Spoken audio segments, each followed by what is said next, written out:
दोस्तों ये कहानी है 5 ऐसे लोगों की जो कि एस्केप रूम गेम खेलने के लिए एक घर में जाते हैं, लेकिन वहां उनके साथ कई ऐसी चीजें होती हैं जो कि उनका दिमाग हिलाकर रख देती हैं।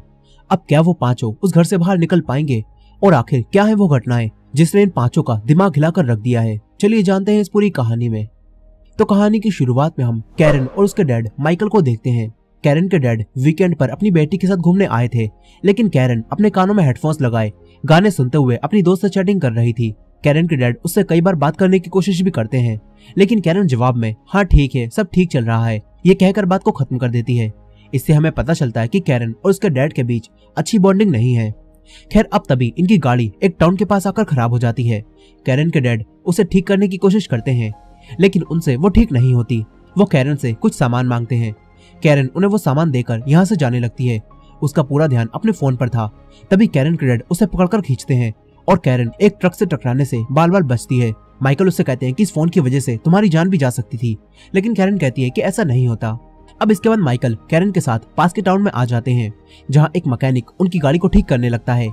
माइकल कैरन के साथ होटल में बैठकर खाना खाते हैं। माइकल कैरन को खुश करना चाहते थे, इसीलिए माइकल न्यूज़पेपर में देखते हैं और वो कैरन को बताते हैं कि हम इस टाउन में मिनी गोल्फ खेल सकते हैं या फिर हम थिएटर जाकर मूवी भी देख सकते हैं, लेकिन कैरन ये सब करने से मना कर देती है। तभी माइकल को न्यूज़पेपर से इस टाउन में बने एस्केप रूम के बारे में पता चलता है। एस्केप रूम्स कुछ ऐसे रूम्स होते हैं जहां लोगों को बंद कर दिया जाता है और फिर उन लोगों को क्लूज को ढूंढकर उस रूम से बाहर निकलना होता है। कैरन कहती है कि हाँ हम एस्केप रूम खेल सकते हैं, मेरे कुछ दोस्तों ने भी इसे ट्राई किया था और उन्हें मजा आया था। ये सुनकर माइकल वहां खड़ी एक वेट्रेस को बुलाते हैं और कहते हैं कि हम एस्केप रूम गेम खेलने यहाँ कैसे जा सकते हैं, लेकिन वो वेट्रेस कहती है कि आपको वहां नहीं जाना चाहिए क्योंकि वहां पिछले कुछ सालों में बड़ी अजीब चीजें हुई हैं और वहां जो भी जाता है वो कभी भी वापस नहीं आता। ये सुनकर कैरन और माइकल डर जाते हैं। तभी वेट्रेस हंसते हुए कहती है कि कैसा लगा मेरा मजाक, मैं तो बस तुम्हें डरा रही थी। वेट्रेस कहती है कि तुम्हें वहां जरूर जाना चाहिए, वो जगह काफी अच्छी है और तुम्हें वहां जरूर मजा आएगा। ये कहकर वो यहाँ से चली जाती है। कैरन और माइकल अब एस्केप रूम्स में जाने के लिए तैयार हो जाते हैं, लेकिन कैरन पहले वॉशरूम जाती है और अपने कपड़ों पर लगी एक काली चीज को साफ करने लगती है, जो कि तब लगी थी जब उसके डैड ने उसे ट्रक से बचाया था। अब इसके बाद कैरन अपने डैड का दिया हुआ नेकलेस पहनने लगती है। तभी यहाँ पर लाइट्स ब्लिंक होती हैं। कैरन डर जाती है। तभी उसे अपने पीछे के वॉशरूम से कुछ गिरने की आवाज आती है। कैरन देखती है कि वो खुला हुआ है और अंदर से कोई उसे देख रहा है। कैरन वॉशरूम का दरवाजा खोलने वाली थी, लेकिन तभी उसके बराबर वाले वॉशरूम से वही वेट्रेस निकल कर आती है। तभी कैरन के डैड माइकल उसे बाहर बुला लेते हैं। इसके बाद कैरन और माइकल एक टैक्सी करके उन्हीं एस्केप रूम्स वाली जगह पर पहुंचते हैं।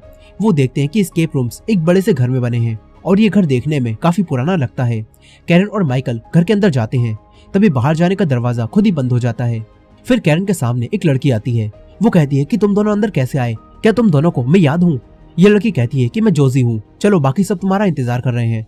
इसके बाद जोजी इन दोनों को एक रूम में ले जाती है जहाँ 3 और लोग भी बैठे थे जो कि ये गेम खेलने आए थे। माइकल यहाँ मौजूद एक दूसरी लड़की मेलेनी से मिलता है। मेलेनी बताती है कि मैं पहले भी कई सारे एस्केप रूम गेम खेल चुकी हूँ, लेकिन आज मेरा बर्थडे है, इसलिए मैं अपने हस्बैंड टाइलर के साथ यहाँ आई हूँ। यही एक और आदमी एंड्रू भी आया था जो कि बिल्कुल अकेला था। अब यहाँ जोजी सबके लिए चाय लेकर आती है जिसमें से तेज धुआं निकल रहा था। ये देखकर माइकल उसे नहीं पीता और कैरन को भी उसे पीने से मना करता है, लेकिन जब बाकी सब पीते हैं तो ये लोग भी उस चाय को पीने लगते हैं। इसके बाद जोजी सबको एक कॉन्ट्रैक्ट साइन करने के लिए कहती है। वो कहती है कि अगर आपको यहाँ कुछ हो जाता है तो ये प्रूफ होगा कि आप ये सब अपनी मर्जी से कर रहे थे। माइकल को ये अजीब लगता है, लेकिन मेलेनी कहती है कि ये सब नॉर्मल है और हर जगह होता है। ये सुनकर ये सब उस पर साइन कर देते हैं। फिर जोजी इन सब के फोन्स ले लेती है और कहती है कि लोग पहले अंदर जाकर वहाँ की चीजों को रिकॉर्ड करके लीक कर देते थे, इसीलिए हमें ये करना पड़ता है। ये सब लोग अपने फोन जोजी को दे देते हैं। फिर जोजी इन सबको प्रोजेक्टर के जरिए बताती है कि कुछ समय पहले इस पूरे टाउन में कई सारी अजीब चीजें होने लगी। लोगों ने दावा किया कि उन्होंने घोस्ट यानी आत्माओं जैसी चीजें देखी हैं और इसी वजह से कई लोग भी मरने लगे। किसी को भी नहीं पता था कि इस टाउन में वो सब क्यों हो रहा है, लेकिन फिर पता चला कि एक इन्वेंटर जो कि इसी घर में रहता था वो अजीबोगरीब चीजें इन्वेंट करता था और उसी की वजह से सारी चीजें हो रही थी। इसके बाद 5 लोगों को इस घर में भेजा गया ताकि वो इन्वेंटर को रोक दें, लेकिन वो 5 इस घर में आने के बाद गायब हो गए और दोबारा कभी भी नहीं दिखे। अब तुम सबको पता लगाना है कि उन 5 लोगों के साथ क्या हुआ। साथ ही तुम्हें रूम्स में बंद कर दिया जाएगा और हर रूम में वहां से बाहर निकलने की चाबी छुपी होगी। तुम्हें क्लूज की मदद से चाबी को ढूंढकर अगले रूम में जाना होगा और ये सब आपको सिर्फ 60 मिनट यानी 1 घंटे में करना होगा। लेकिन अगर घर की चीजें आपको पागल कर दें तो आप सिर्फ अवेक वर्ड बोले, गेम से बाहर हो जाएंगे। इसके बाद प्रोजेक्टर बंद हो जाता है। मेलेनी लाइट ऑन करती है तभी ये सब देखते हैं कि जोजी यहाँ से जा चुकी है। अब ये सब पहले रूम में आते हैं। रूम में आते ही इस रूम से बाहर जाने का दरवाजा बंद हो जाता है और टाइम शुरू हो जाता है। ये सब लोग इस रूम में छुपे क्लूज यानी कि ऐसी चीजों को ढूंढने लगते हैं जो रूम से बाहर निकलने में इनकी मदद कर सकें। यहाँ कैरन को अपने फेवरेट बैंड का सॉन्ग मिलता है। एंड्रू कहता है कि हमें इसे सुनना चाहिए। ये लोग इस सॉन्ग को सुनने लगते हैं। मेलेनी पहचान लेती है कि ये गाना एक सांप और रेवन के बारे में है और यहीं एक दीवार पर 4 मास्क भी लगे हुए थे जो कि स्नेक और रेवन को दर्शाते थे, मगर ये मास्क सही सीक्वेंस में नहीं लगे थे। मेलेनी और टाइलर सॉन्ग के मुताबिक उन मास्क को सीक्वेंस में लगाते हैं। तभी एक तिजोरी का रास्ता खुल जाता है, लेकिन अब उस तिजोरी को खोलने के लिए भी इन्हें कुछ नंबर्स ढूंढने थे। सभी लोग नंबर्स को ढूंढने लगते हैं। तभी टाइलर उन्हीं मास्क में से एक मास्क को पहनता है और मास्क को पहनने के बाद उसे अपने हाथ के अंदर छोटे छोटे कीड़े यानी कि वॉर्म्स दिखने लगते हैं। टाइलर को मेलेनी के पास एक आत्मा भी दिखती है जिससे टाइलर डर जाता है। एंड्रू से कहता है कि ज्यादा मत सोचो, ये जगह डरावनी है। अब इसके बाद एंड्रू एक यूवी लाइट जलाता है। तभी माइकल सबको दिखाता है कि यूवी लाइट से मास्क पर लिखे नंबर नजर आ रहे हैं।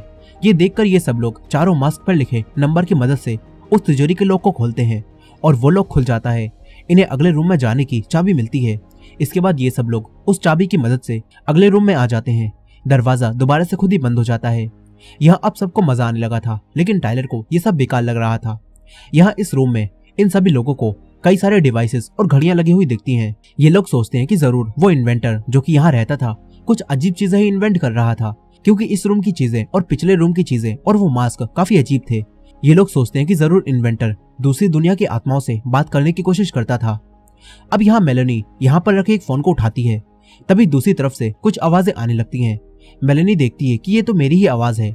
मेलेनी को लगता है कि ये लोग मेरी आवाज को सुनाकर मुझे डराना चाहते हैं, लेकिन तभी दूसरी तरफ वाली मेलेनी कहती है कि तुम कुछ भी नहीं जानती कि यहाँ क्या चल रहा है। मेलेनी ये सुनकर डर जाती है। टाइलर उससे कहता है कि क्या हुआ। तभी दूसरी तरफ वाली मेलेनी कहती है कि टाइलर वही है ना, मेरी उससे बात कराओ। ये सुनकर मेलेनी टाइलर को फोन देती है। टाइलर घबरा रहा था। सब लोग उससे कहते हैं कि डरो मत। इसके बाद टाइलर उस लेडी से बात करता है। वो लेडी कहती है कि मैं मेलेनी हूँ और तुम्हारे साथ जो मेलेनी है वो मैं नहीं हूँ और तुम्हारी जान खतरे में है, इसलिए तुम्हें वहां से निकलना होगा। अब तभी कॉल कट जाती है और टाइलर को फोन के ऊपर कई सारे वॉर्म्स यानी कि छोटे छोटे कीड़े दिखते हैं जो कि उसके कान में घुस चुके थे। टाइलर घबरा जाता है क्योंकि ये वैसे ही वॉर्म्स थे जो उसने पिछले रूम में देखे थे। टाइलर कहता है कि अब मुझे ये गेम्स और नहीं खेलने। वो जोर जोर से अवेक वर्ड बोलने लगता है। सब उसे गेम छोड़ने से मना करते हैं, लेकिन टाइलर डर चुका था। वो अवेक बोलता है और दरवाजा खुलता है और टाइलर बाहर भाग जाता है। तभी दरवाजा दोबारा से बंद हो जाता है। मेलेनी सबसे कहती है कि टाइलर ऐसा ही है, वो हर बार ऐसा ही करता है, दरअसल वो डरपोक है। मेलेनी कहती है कि टाइम निकला जा रहा है, इसलिए हमें ये गेम खेलना होगा। इसके बाद ये लोग दोबारा से क्लूज को ढूंढने लगते हैं। कैरन के डैड को यहाँ एक टाइपराइटर मिलता है। तभी कैरन को भी यहाँ लगी इतनी सारी घड़ियों में से एक घड़ी दिखती है जो कि खराब थी और वो 10:12 पर रुकी हुई थी। ये लोग सोचते हैं कि जरूर ये कोई क्लू है। अब तभी यहाँ पर इन्हें एक रेडियो दिखता है। ये लोग रेडियो को 101.2 पर सेट करते हैं। इसके बाद इन्हें एक आदमी की आवाज सुनाई देती है जो कि कुछ वर्ड्स बोलता है। माइकल तुरंत ही उन वर्ड्स को टाइपराइटर की मदद से टाइप कर लेता है, जिसके बाद इन्हें एक लाइन मिलती है जिसमें लिखा था 5 लॉस्ट फ्रॉम मिडनाइट। ये सब सोचने लगते हैं कि इसका क्या मतलब होगा। तभी कैरन को समझ आ जाता है कि 5 लॉस्ट फ्रॉम मिडनाइट का मतलब है कि आधी रात यानी कि 12 बजने में 5 मिनट कम है। कैरन यही टाइम उस रुकी हुई घड़ी में सेट करती है और तभी अगले रूम में जाने की चाबी इन्हें मिल जाती है। अब ये चारों चाबी से दरवाजे को खोलते हैं। इस रूम में कई सारे दरवाजे थे, लेकिन कोई भी दरवाजा नहीं खुलता। तभी ये लोग एक और दरवाजे को खोलते हैं, लेकिन दूसरी तरफ कोई रूम नहीं बल्कि एक क्लोजेट थी जहाँ कुछ कपड़ों के अलावा कुछ भी नहीं था। माइकल और कैरन देखने लगते हैं कि शायद इन्हें यहाँ कोई क्लू मिल जाए। तभी कोई कैरन का हाथ पकड़ता है। कैरन और माइकल देखते हैं कि यहाँ तो जोजी जख्मी पड़ी है। मेलेनी को लगता है कि ये सब बस गेम का पार्ट है और जोजी एक्टिंग कर रही है, मगर बाकी सबको ये सब सच लगता है। जोजी इनसे कहती है कि मेरी मदद करो, वो इन्वेंटर इस घर में दोबारा से आ चुका है और वो इस वक्त इसी घर में है। जोजी कहती है कि मास्टर की ढूंढो और यहाँ से निकल जाओ। अब तभी ये दरवाजा खुद ही बंद हो जाता है। माइकल, कैरन और एंड्रू डर जाते हैं, लेकिन मेलेनी कहती है कि ये सब बस गेम का पार्ट है और उसने अपनी लाइंस बोली हैं। अब हमें यहाँ से निकलने के लिए मास्टर की ढूंढनी होगी। माइकल को अब भी ये सब सच लगता है। वो कहता है कि मैं ये गेम अभी रोक रहा हूँ। माइकल भी अब अवेक वर्ड बोलने लगता है, लेकिन अब ये वर्ड बोलने से भी कुछ भी नहीं होता। इससे ये सब समझ जाते हैं कि जोजी सही कह रही थी, वो इन्वेंटर शायद वापस आ चुका है और उसने हमें यहाँ पर कैद कर दिया है। अब ये सब यहाँ से बाहर निकलने का रास्ता ढूंढते हैं। माइकल को इस रूम से बाहर निकलने का एक रास्ता दिखता है, लेकिन वो दरवाजे के ऊपर बनी एक छोटी सी खिड़की थी और इनमें से कोई भी उससे बाहर नहीं जा सकता था। तभी कैरन कहती है कि मैं वहां से निकल सकती हूँ। माइकल कैरन को अकेले जाने से मना करता है, लेकिन कैरन कहती है कि मैं दरवाजे की दूसरी तरफ रहूंगी और आपसे बात करती रहूंगी। अब ये सुनकर माइकल मान जाता है। माइकल कैरन को ऊपर से दरवाजे की दूसरी तरफ भेजता है। कैरन वहां पहुंचकर सबसे कहती है कि यहाँ बस एक हॉलवे है और यहाँ एक खिड़की है जिस पर सलाखें लगी हुई हैं। कैरन इस दरवाजे को खोलने की कोशिश करती है, लेकिन ये दरवाजा अब भी नहीं खुलता। अब कैरन चारों तरफ देखने लगती है। तभी कैरन को जोजी दिखती है। कैरन जोजी के पीछे जाती है। इधर अब माइकल घबरा जाता है। वो एंड्रू के साथ मिलकर दरवाजे को तोड़ने की कोशिश करता है, लेकिन वो दरवाजा नहीं टूटता। यहीं कैरन जोजी का पीछा करते हुए घर के नीचे बने बेसमेंट में पहुंच जाती है। तभी वहां से बाहर निकलने का दरवाजा बंद होता है और उस रूम का दरवाजा खुद ही खुल जाता है जिसमें माइकल, एंड्रू और मेलेनी फंसे हुए थे। ये तीनों उस रूम से बाहर आते हैं। माइकल कैरन को ढूंढने लगता है। इधर कैरन एक और रूम में जाती है। यहीं उसे जोजी की आवाज भी सुनाई देती है जो कि उससे कह रही थी कि मास्टर की को ढूंढो। कैरन यहाँ पर मास्टर की ढूंढने लगती है। कैरन को यहाँ पर एक आदमी की डेड बॉडी रखी हुई मिलती है जिससे कैरन डर जाती है। इधर माइकल, एंड्रू और मेलेनी कैरन को ढूंढ रहे थे, लेकिन इन्हें कैरन कहीं भी नहीं दिखती। ये लोग ऊपर चले जाते हैं। यहीं कैरन को किसी के अपनी तरफ आने की आवाज आती है। कैरन घबरा जाती है और दरवाजा बंद करके उसी जगह पर छुप जाती है जहाँ मरे हुए लोगों की डेड बॉडीज को रखा जाता था। यहीं ऊपर माइकल, एंड्रू और मेलेनी एक और रूम में पहुंच जाते हैं। तभी उस रूम का दरवाजा खुद ही लॉक हो जाता है। ये लोग देखते हैं कि टाइम अभी भी चल रहा है, इसीलिए शायद अभी भी ये गेम जारी है। यहाँ इन्हें प्रोजेक्टर चलता हुआ दिखता है। एंड्रू और मेलेनी सोचते हैं कि शायद इससे हमें कोई क्लू मिल जाए, लेकिन माइकल उस प्रोजेक्टर को बंद कर देता है और कहता है कि मेरी बेटी यहाँ खो गई है, इसलिए मैं अब ये गेम नहीं खेलूंगा। मगर मेलेनी कहती है कि अगर हमें यहाँ से निकलना है तो हमें ये गेम खेलना ही होगा। एंड्रू और मेलेनी क्लूज को ढूंढने लग जाते हैं। दूसरी तरफ कैरन अभी भी उसी जगह पर छुपी हुई थी। उसे लग रहा था कि इस रूम में कोई आ चुका है जो कि उसे मारना चाहता है, इसीलिए कैरन वहां से बाहर नहीं आती। इधर दूसरे रूम में एंड्रू को एक लॉक मिलता है, लेकिन उसे खोलने के लिए इन्हें नंबर्स चाहिए थे। मेलेनी कहती है कि जब हम अंदर आए थे तो ये प्रोजेक्टर चल रहा था, शायद इससे हमें कोई क्लू मिल जाए। तभी एंड्रू को यहाँ 2 रील मिलती हैं। एंड्रू मेलेनी को इन्हें चलाने के लिए कहता है। यही माइकल इस पूरे रूम को देख रहा था। यह रूम काफी बड़ा था। माइकल एक अजीब से दरवाजे से होकर गुजरता है। तभी हम उसके पीछे एक परछाई को निकलता हुआ देखते हैं, लेकिन माइकल उसे नहीं देख पाता। इधर मेलेनी प्रोजेक्टर में वो रील लगाकर चलाती है, लेकिन इन दोनों को कुछ भी समझ नहीं आता। यही कैरन जिस जगह पर छुपी हुई थी वहीं उसके साथ एक डेड बॉडी भी रखी हुई थी और अब वो डेड बॉडी जिंदा होने लगती है। कैरन डरी हुई थी, लेकिन वो बाहर नहीं निकल सकती थी क्योंकि बाहर भी पहले से कोई मौजूद था जो कि कैरन को मारना चाहता था। कैरन अब अवेक वर्ड बोलती है, लेकिन अब इस वर्ड का भी कोई भी फायदा नहीं होता। यही एंड्रू और मेलेनी क्लूज के बारे में सोच रहे थे। तभी एंड्रू की नजर यहाँ चल रहे पंखे पर जाती है। एंड्रू माइकल और मेलेनी से कहता है कि मैंने पढ़ा था कि अगर एक लाइट को चलते हुए पंखे पर पॉइंट करें तो ऐसा लगता है कि पंखा रुका हुआ है। ये सुनकर ये लोग प्रोजेक्टर को हिलाने की कोशिश करते हैं, लेकिन प्रोजेक्टर बिल्कुल भी नहीं हिलता। तभी एंड्रू को यहाँ एक शीशा मिलता है। एंड्रू शीशे से प्रोजेक्टर से निकलने वाली लाइट को पंखे पर पॉइंट करता है, जिससे पंखे के ऊपर लिखे नंबर्स इन्हें दिखने लगते हैं। इससे इन्हें उसी लॉक को खोलने का पासवर्ड मिल जाता है। ये लोग उसी लॉक को खोलते हैं और इन्हें इस रूम से बाहर निकलने की चाबी मिल जाती है। माइकल और एंड्रू इस रूम से बाहर जाने लगते हैं। तभी मेलेनी प्रोजेक्टर की वीडियो में अपने आप को देखती है और मेलेनी देखती है कि वो उस वीडियो में है और वो इसी रूम में एक ही जगह पर बार बार आ रही है। मेलेनी ये सब देखकर कुछ भी नहीं समझ पाती। तभी एंड्रू और माइकल दरवाजा खोलकर बाहर चले जाते हैं। वो मेलेनी को भी अपनी तरफ बुलाते हैं, लेकिन मेलेनी के आने से पहले ही दरवाजा खुद ही बंद हो जाता है। यही मेलेनी अब वीडियो को छोड़कर दरवाजे की तरफ जाती है, लेकिन मेलेनी दोबारा से इसी रूम में आ जाती है। मेलेनी दोबारा से उसी दरवाजे जैसी चीज से होते हुए दूसरी तरफ जाती है, लेकिन वो वापस यहीं आ जाती है। यानी कि अब मेलेनी के साथ वही होने लगा है जो कि थोड़ी देर पहले मेलेनी वीडियो में देख रही थी। मेलेनी घबरा जाती है और रूम में दूसरी तरफ चली जाती है। इधर एंड्रू और माइकल मेलेनी के बाहर आने का इंतजार कर रहे थे, लेकिन काफी देर बाद भी जब मेलेनी बाहर नहीं आती तो माइकल को एंड्रू पर शक होने लगता है। माइकल एंड्रू से लड़ने लगता है और कहता है कि शायद तुम इन रूम्स को बनाने वालों के साथ मिले हुए हो, तभी तो तुम इतनी आराम से ये गेम्स खेल रहे हो। लेकिन एंड्रू माइकल को दूर हटाता है और कहता है कि बकवास मत करो। एंड्रू अब यहाँ से चला जाता है। इधर रूम में मेलेनी दूसरी तरफ आती है तो उसे अपना हस्बैंड टाइलर मिलता है, लेकिन वो रस्सी से लटका हुआ था और वो मर चुका था। मेलेनी उसे देखकर जोर जोर से रोने लगती है। मेलेनी को कुछ भी समझ नहीं आता कि इन रूम्स में आखिर चल के रहा है। तभी यहाँ रखे फोन पर किसी की कॉल आती है। दूसरी तरफ कैरन अभी भी उसी जगह पर छुपी हुई थी। यहाँ वो डेड बॉडी कैरन की तरफ अपना हाथ बढ़ा रही थी। कैरन डरी हुई थी, वो अब चीखने लगती है। तभी एंड्रू यहाँ पर आ जाता है। एंड्रू कैरन को बाहर निकालता है, लेकिन दोबारा से इस रूम से बाहर जाने का दरवाजा बंद हो जाता है। कैरन एंड्रू से पूछती है कि क्या बाहर तुम्हें कोई दिखा, लेकिन एंड्रू मना करता है। कैरन कहती है कि मैं जोजी का पीछा करते हुए यहाँ पर आई थी, लेकिन वो अचानक से गायब हो गई और फिर मैं यहाँ पर फंस गई। कैरन एंड्रू से कहती है कि जरूर यहाँ पर कोई है और वो हमें मारना चाहता है। कैरन कहती है कि शायद वो इन्वेंटर वापस आ गया है। अब यहाँ पर एंड्रू और कैरन दोबारा से बाहर निकलने के रास्ते को ढूंढने लगते हैं। इधर मेलेनी जिस रूम में थी वहां रखे फोन पर किसी की कॉल आ रही थी। मेलेनी उस फोन को उठाती है और दूसरी तरफ से मेलेनी की ही आवाज आती है।